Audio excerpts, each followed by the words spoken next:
Let's start with perhaps the most famous shout in American history. The British are coming. We all know the scene perfectly.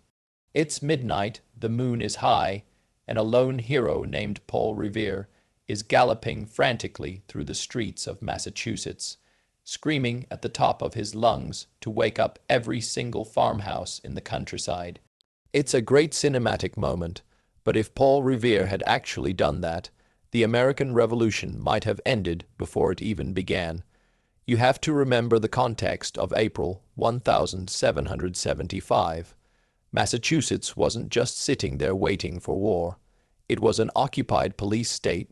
British officers were stationed inside people's homes, and armed patrols were roaming the roads specifically looking for messengers like Revere. Screaming while riding a horse would have been a suicide mission. The reality was far more tense and much quieter. This was a covert intelligence operation, not a parade.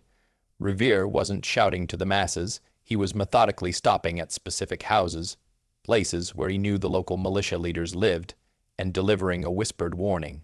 And he definitely didn't say, "The British are coming."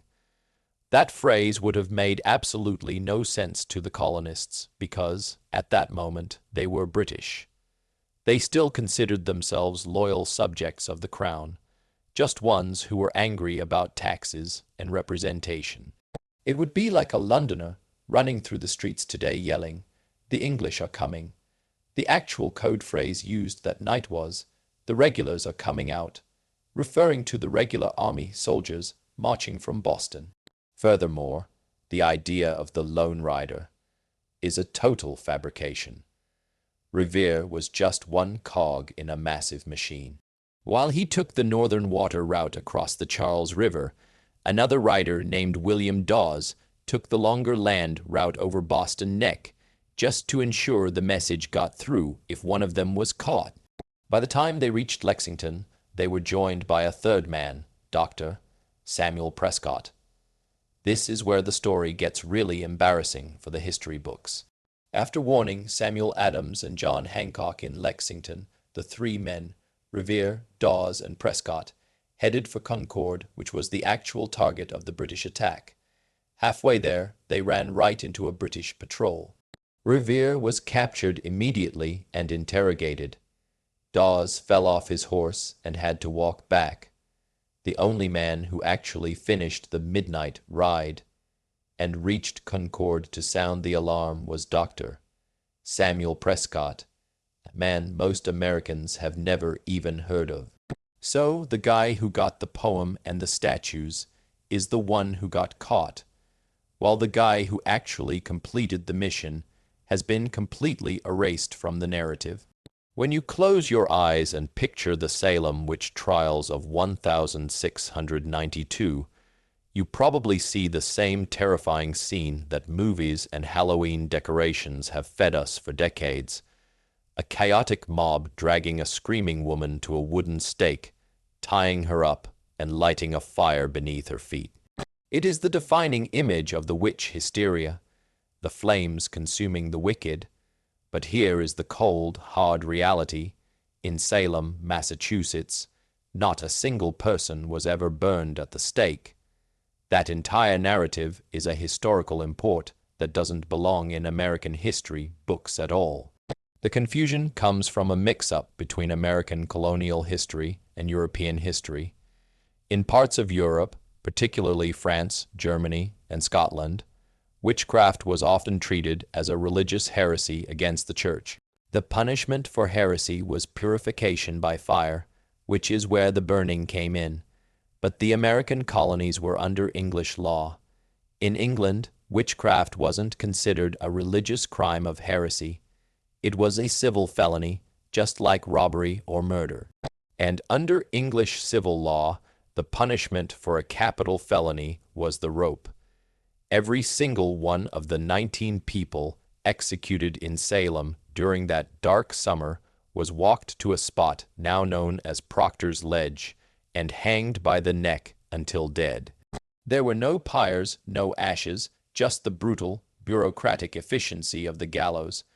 However, The most gruesome death in Salem didn't involve a rope or a fire, and it wasn't technically an execution for witchcraft. It was a torture method used on an 81-year-old farmer named Giles Corey.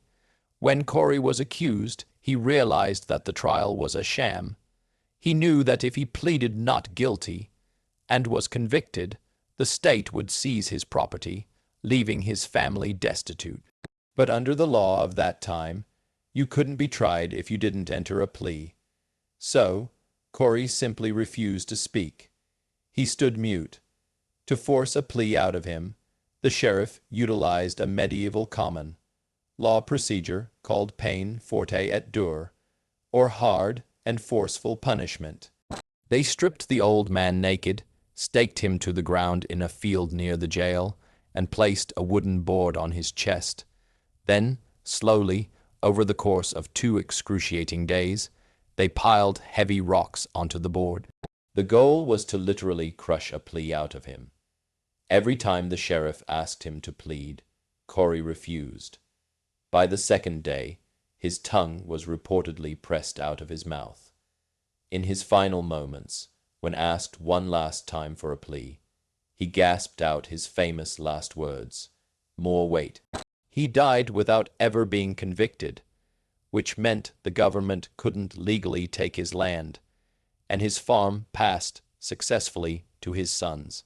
One of the most enduring myths in the American consciousness is the idea that the Pilgrims and Puritans crossed the Atlantic to establish a land of religious freedom.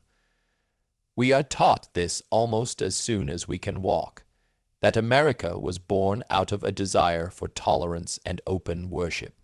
But if you were to travel back to 1630s Massachusetts and congratulate a Puritan leader on building a society of religious freedom, he would likely be offended. To the Puritans, true religious freedom, the idea that different faiths could coexist peacefully, wasn't a noble goal. It was a work of the devil. They didn't flee England because they wanted a society where everyone could worship how they pleased. They fled because they wanted a society where they could worship how they pleased, without interference from the king, and where they could enforce their own strict rules on everyone else. They weren't building a democracy, they were building a rigid theocracy.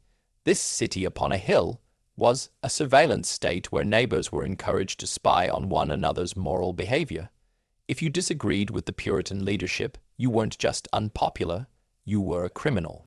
Take Roger Williams, for example. He arrived in 1631 and suggested the radical idea that the government shouldn't force people to go to church. For this dangerous thought, he was banished into the freezing winter wilderness. A few years later, Anne Hutchinson was put on trial and exiled simply for holding Bible studies in her home and criticizing the local ministers. These weren't outliers. This was the system working exactly as intended. But the hypocrisy turns truly violent when you look at how they treated the Quakers. The Puritans regarded Quakers not just as a nuisance, but as a spiritual plague that had to be eradicated. In the late 1650s, Massachusetts passed laws that sound like they belong in a medieval dungeon, not a colonial history book. If a male Quaker returned to the colony after being banished, the law stated that for the first offense, one of his ears would be cut off. For a second offense, the other ear, and for a third, his tongue would be bored through with a hot iron. This wasn't empty rhetoric, these punishments were carried out. Between 1659 and 1661, the Puritan government actually hanged 4 Quakers, including a woman named Mary Dyer on Boston Common, simply for the crime of returning to Massachusetts to preach their faith. If there is one tourist attraction in America that is almost scientifically guaranteed to disappoint you, it is Plymouth Rock. Every single year, over 1 million people flock to Plymouth Harbor, expecting to see a majestic, towering cliff face, a Gibraltarian symbol of the New World where the Pilgrims triumphantly planted their flag. What they find instead is a simple, gray, potato-shaped boulder sitting in a sandy pit at the bottom of a concrete cage, stamped with the date 1620, like a piece of bad lawn furniture. It is shockingly small, currently about the size of a large sofa, and arguably the most underwhelming national monument in the country. But the disappointment isn't just aesthetic, it's historical, because the Pilgrims almost certainly never stepped on it. If you go back to the primary sources and read the actual journals of the men who led the expedition, governors like William Bradford and Edward Winslow, you will find zero mention of any specific rock. They describe the landing in exhaustive detail. The freezing weather, the geography, the gray water, the first tense encounters with Native Americans. But in all those thousands of words written by the people who were actually there isn't a single sentence about stepping onto a granite stepping stone. It simply didn't happen. For over a century after the Mayflower arrived, nobody in Plymouth cared about or even mentioned the rock. It was just a random boulder on the beach. The entire legend wasn't invented until 1741, staggering 121 years after the landing. The town was planning to build a new wharf that would cover the boulder, and a 94-year-old church elder named Thomas Faunce asked to be carried down to the shore in a chair. Weeping, he claimed that his father, who had arrived years after the Mayflower, told him that original Pilgrims had told him that this specific rock was the landing spot. That is the entire basis for the story, the childhood memory of a senile man recalling third-hand information from a century prior. Since then, the rock has been a victim of its own fame. In 1774, locals tried to move it to the town square to stir up revolutionary spirit, but they accidentally dropped it, splitting it clean in half, a bad omen that many took to represent the British Empire breaking apart. Over the next 2 centuries, it was dragged around, cemented back together, and relentlessly chipped away by souvenir hunters who took hammers to it, reducing the original estimated 200-ton boulder to the sad, broken fragment you see today. Of all the myths surrounding the Founding Fathers, none is more culturally ingrained than the story of 6-year-old George Washington, a shiny new hatchet, and his father's prized cherry tree. It is the ultimate American parable of integrity. The future president ruins the tree, his angry father confronts him, and little George bravely pipes up, "I cannot tell a lie. I did it with my little hatchet." It's a heartwarming story that has been printed in textbooks for 2 centuries to teach children the value of honesty. There is just one slight problem with this anecdote about the importance of telling the truth. The entire story is a complete fabrication. It is a lie about not telling a lie.